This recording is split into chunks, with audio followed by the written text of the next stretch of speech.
The Zarkali were a peaceful people, farmers, artists, scientists. They had no warships, no standing army. So when their skies turned red with fire and the stars themselves seemed to bleed, they did the only thing they could. They sent out a blind distress call. It was meant for anyone who might hear it and have the power to help. But they never expected Earth to answer. In fact, many in the galaxy didn't even believe the rumors about humanity's war fleets. Until it was too late. When the signal reached Earth, it didn't land in a diplomatic center or a rescue coalition. It landed on the desk of General Helena Cross, commander of one of the most dangerous fleets ever assembled. She read the message, looked at the images of burning cities and screaming civilians, and gave a single order: launch everything. Because when a deaf-world species like humanity hears a cry for help, they don't send aid, they send an armada.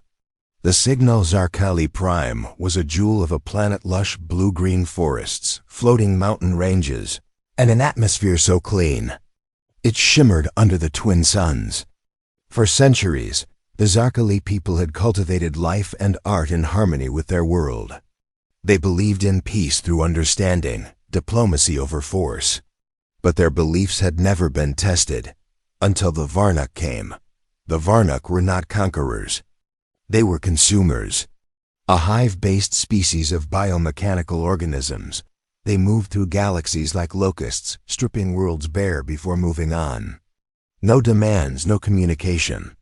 Just destruction. When the Zarkali Defense Council witnessed the sky darkening under Varnuk carriers, they realized they had no options. Their attempts at peaceful contact were ignored. Their defense drones were overwhelmed within minutes.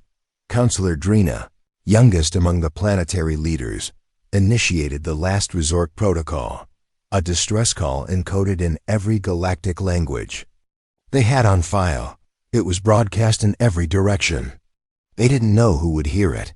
They only hoped someone would.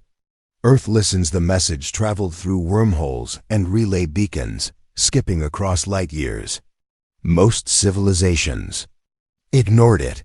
Some didn't even bother decrypting it. Others saw it and turned their backs, unwilling to risk war with the Varnok. But in a classified orbital station just outside Earth's lunar gravity, the message lit up a console. General Helena Cross was not known for sentiment. She had served in 5 planetary campaigns, brokered uneasy truces between fractured human factions, and was once court-martialed for exceeding mission parameters to protect a civilian colony. She had been reinstated only because there was no one more effective. She watched the Zarkali message 3 times. The devastation, the panic, the final plea: please, if you have the means, help us. Cross didn't wait for permission. She called her staff. We launch in 4 hours, full fleet, no diplomacy. No delay.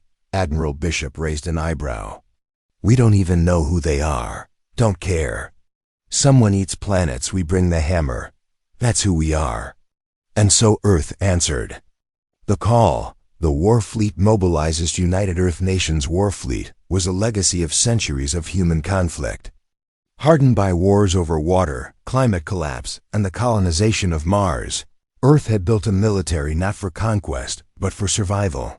The fleet was composed of 6 capital dreadnoughts with fusion rail cannons, capable of splitting asteroids. 20 heavy cruisers equipped with AI-managed flak shields and drone swarms, 60 escort frigates for planetary defense, 10 stealth corvettes for black ops and recon, and 1 command vessel. UN Leviathan, the largest mobile fortress Earth had ever created. Each ship carried soldiers born on different worlds: Earth, Mars, Europa. They had trained in zero-G combat, neural coordination squads, and exo-armor deployment. Humanity, for all its internal conflicts, had mastered one thing above all: war. As the fleet jumped to hyperspace, Earth citizens watched from cities and outposts, many unaware of the Zarkali. But they trusted the one unspoken rule of humanity's space presence: we don't start fights, but we finished them. First contact, the Zarkali cities were burning. Giant beetle-like Varnok carriers hovered above the capital, draining energy fields and dissolving structures. On the ground, Zarkali civilians hid in cavern sanctuaries as bioorganic predators scoured the streets. Suddenly, the sky split. Dozens of human warships dropped from hyperspace like metal gods. The Leviathan cast a shadow over half a continent. Varnok units immediately responded, launching thousands of spore ships toward the intruders. But Earth's fleet didn't flinch. Engage, General Cross ordered. Fusion lances speared through the void. Railguns ripped through Varnok exohulls. Swarms of AI drones danced around enemy fire, disabling and dissecting enemies mid-flight. To the Zarkali watching from their bunkers, it was a sight they would never forget. The humans had arrived not as diplomats, but as warriors. The ground. War within hours. Drop pods rained down on Zarkali Prime. Human marines in powered armor landed amidst chaos. They carried directed energy rifles, anti-grav tanks, and mobile shield generators. Sergeant Marcus UN of the 9th Terran Infantry led a team to secure a Zarkali refugee zone. When a massive Varnok predator breached the wall, UN didn't hesitate. He charged it head-on with an energy blade and brought it down. Zarkali Commander Reluk watched in disbelief. "Your people fight like the Varnok do, without fear." UN reloaded his weapon. "No, they fight to consume.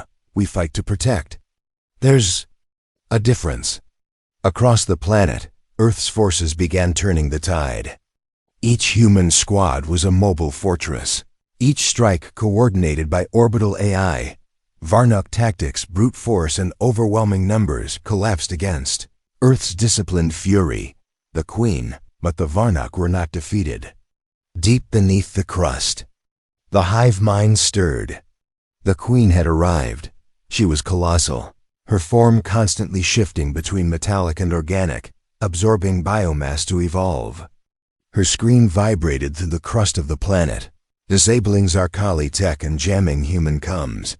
The Leviathan deployed its most classified unit, Omega Strike, a team of enhanced soldiers, linked via neural implants, guided by real-time quantum AI. Their mission: penetrate the Queen's lair and neutralize her. The fight underground was brutal. Varnok Guardians attacked in waves. Environmental hazards collapsed tunnels. But humanity's elite pushed forward, sacrificing limbs, lives, and blood to reach the core. When they did, it wasn't a missile that ended it. It was Lieutenant Aria Monroe, who overloaded her own biocore suit, turning herself into a singularity grenade. The Queen died screaming. And with her, the Varnok lost cohesion. Aftermath silence fell. Across the planet, Varnok ships fell from the sky. Their bio-links severed. They crashed like dead insects. The Zarkali emerged from their shelters to find Earth soldiers helping rebuild, setting up medbays, teaching Zarkali engineers how to construct defenses. General Cross stood before the Planetary Council. "We didn't come for thanks. We came because you asked. That's all it takes." Counselor Drina looked at her with gratitude. "You saved a civilization," Cross corrected her. "No, we gave you the chance to save yourselves. Now you need to be ready. Because next time, no one might come." Epilogue. A message to the stars months later. A broadcast was sent from Zarkali Prime, translated in every galactic dialect. Ripples in the galactic order news of the Varnok defeat spread like solar fire across the galactic networks. For millennia, the Varnok had been considered an unstoppable force. Entire civilizations had either fled or fallen silent when the hive descended. No one had ever fought back and lived out until Earth. On neutral planets like Syrinx and Kelmer 9, political debates flared. Some species accused Earth of militarism and aggression, while others quietly upgraded their own defenses. Trade routes, once dominated by corporate conglomerates, now bent toward Earth-aligned systems, seeking protection or alliances. In the galactic concord, a coalition of over 50 species, ambassadors argued bitterly. The Varnock incursion had never reached Concord. Space, and many saw Earth's actions as reckless interference. But others, especially smaller systems with minimal defense budgets, saw something different: hope. For the first time in centuries, there was a power willing to act, not just when it was convenient, but when it was right. Earth's warning weeks. After the victory, General Helena Cross was summoned before the United Earth Nations High Command on Mars. She expected a reprimand for bypassing protocol. Instead, she received a standing ovation. President Amir Dalan spoke plainly. "The galaxy is watching us now. You showed them what we stand for, but you also reminded them what we're capable of." Cross didn't smile. "They should be afraid, but not of us. Of what happens if we don't act." Earth's response to the distress call sparked a new doctrine, the Sentinel Mandate, a policy stating that any unprovoked aggression against peaceful civilizations would trigger Earth's intervention. That it wasn't a declaration of war. It was a promise. Earth would not rule, but it would not sit idle either. Some allies praised the move. Others warned of escalation, but Earth's position was clear. To the stars, Earth answered when no one else would. They came not as conquerors, but as protectors. They did not ask for payment. They asked only who needed help. And they brought with them the strength of 1,000 battles.